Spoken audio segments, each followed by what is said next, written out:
In the last lecture, we used Claude to enrich and validate our leads. But the problem with that is that we spent way too much time prompting in order to get the right result. What we're going to do in this lecture is to automate the entire process in Cursor. And as always, you'll find all of the code and resources right there in our corporate automation operating system, which you can find at the link down below. So in order to get what we need, we're not going to start from scratch. If you recall, we scraped all of our leads from this LinkedIn profile search scraper by Harvest API. This is all within the Apify connected by MCP to Claude. Now that we have our leads already, we have scraped them and we're able to do it within SalesOS. We're going to use our verified leads that we did in the previous lecture, and we're going to use it so that we can get our headers over here and all of the fields that we need, like first name has email, location, company website, and we're going to tell it that we need to clean it up. For example, from position title to position title clean. So instead of having managing director at Accenture, Song, South Africa, we're just going to say managing director. Same for company, instead of saying AC Retail Solutions. So same thing with company name. Instead of Al Baraka Bank South Africa, say Al Baraka Bank. In other cases, we're going to strip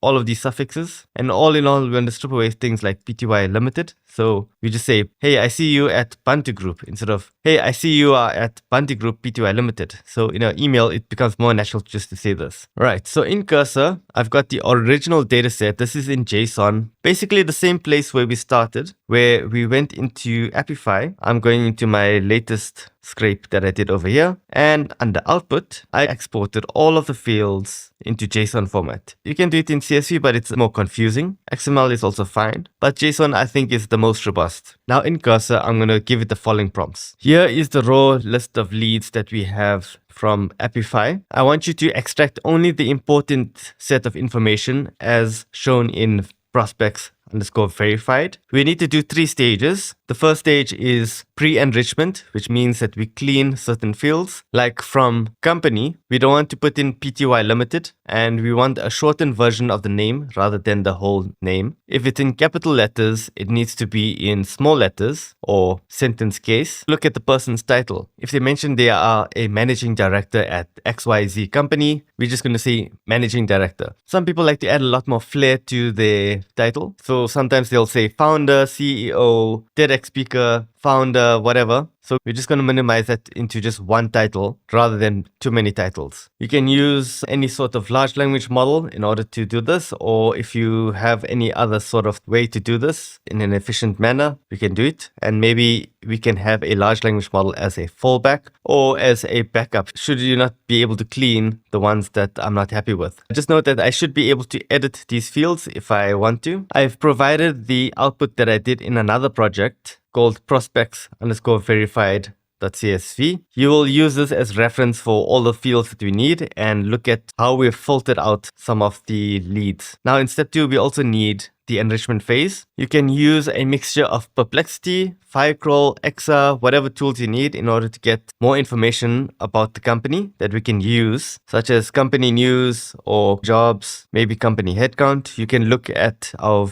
prospects_verified.csv in order to find more information of what we are missing. Finally, we go to step 3, which is the validation stage. We need to see which emails are good versus which emails are risky and which emails are bad overall. Those are the emails that we won't send at all. In leads, we'll have 3 stages of filtering. There'll be 3 sub-tabs that we can look at. Check the data from each one and make sure it's easy to navigate and filter. For leads verification, we are going to use Million Verifier via API. I'll give you all of the API keys in just a bit. So this is the prompt that I'm using. If you want access to this prompt, you can find it at the link down below. So now I'm going to feed it things that it might need, like all of the tools. So in LM Studio, if I want to process the company and titles to sanitize them, we can either do this programmatically using code, or we can use a large language model. Now currently we only have 600 lines. Multiply that by 2, we have 1,200. But imagine if we had 50,000 leads and we had to go through all of those. That would cost a lot of money. So instead, I'm using a local large language model, which is our Gemma 4 E4B. which is a small and fast model that runs quite nicely on my book M4 Max. I'm going to paste this here for any AI work that it needs to do. Then I'll tell it I'll feed you the API keys. Now, I don't recommend you do this, which I mean, you do not paste your keys into the prompt, but I'm going to do it just because it's faster this way. Ideally, you'd put everything into your .env file and you'd say exa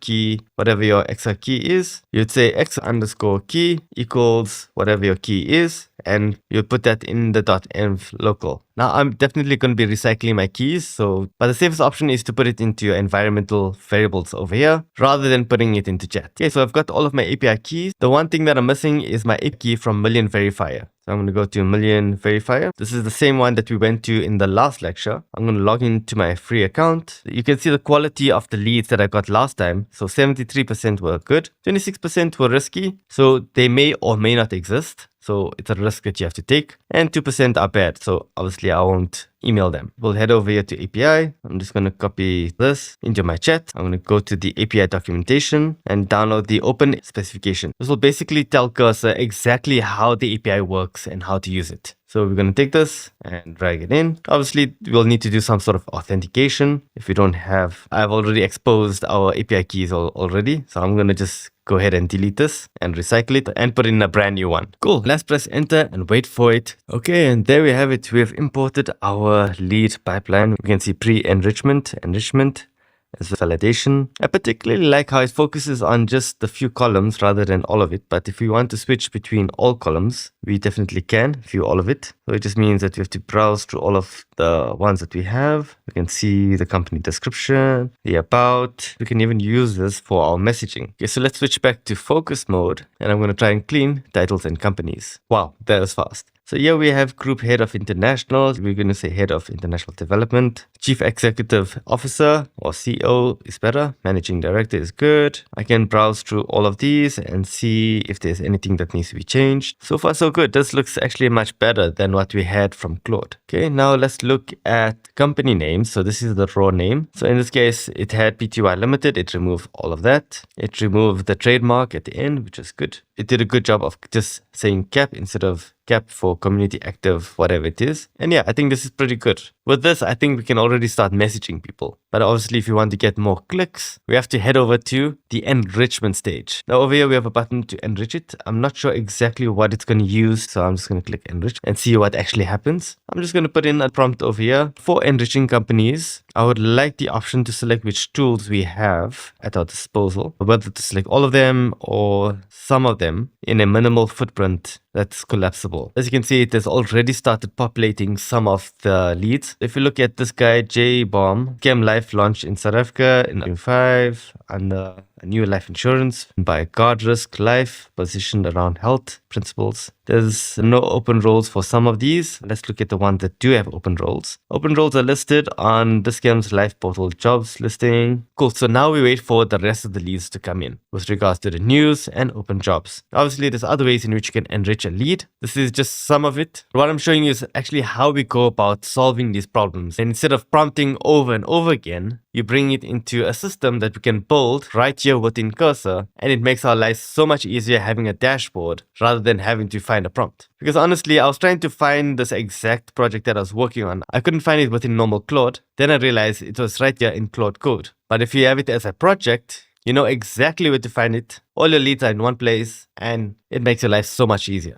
Cool. While that's working, let's go over to the validation stage, the final part of this. Right now, we can see all of the results are valid, or most of them. There are some risky ones over here. We can filter by risky. We have one button over here in which we can go and verify our emails. This is the result that we got from Apify. But what I want to see is how reliable are these results from Apify, because we're going to use Million Verifier to verify each and every one of these emails. Basically, if our result from here equals to our quality result over here, that means that we don't need to do additional verification, and that means that we can trust our result that we have over here. Once we run Million Verifier, I would like to have overall results to see how many % were actually comparable. So if quality equals result, then we count the total to say the quality of our initial Apify scrape results show that the results that we're getting from there are quite good, which means we don't really need to verify using a third-party API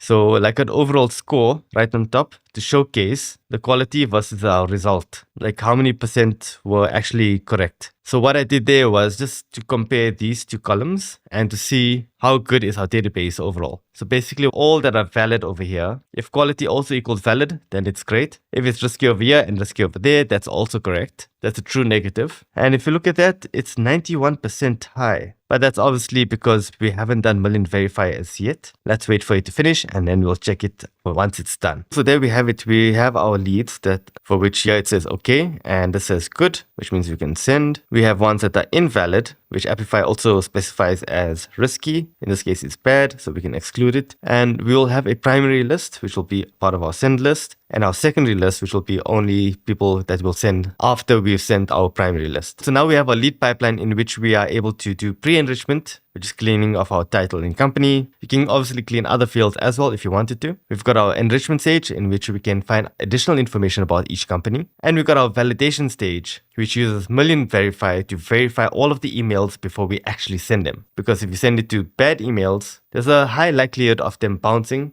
and damaging your sender reputation. So now that we have all of this, we're going to head into creating the messages that we're going to send to each of these leads. And you can find that lecture right up here.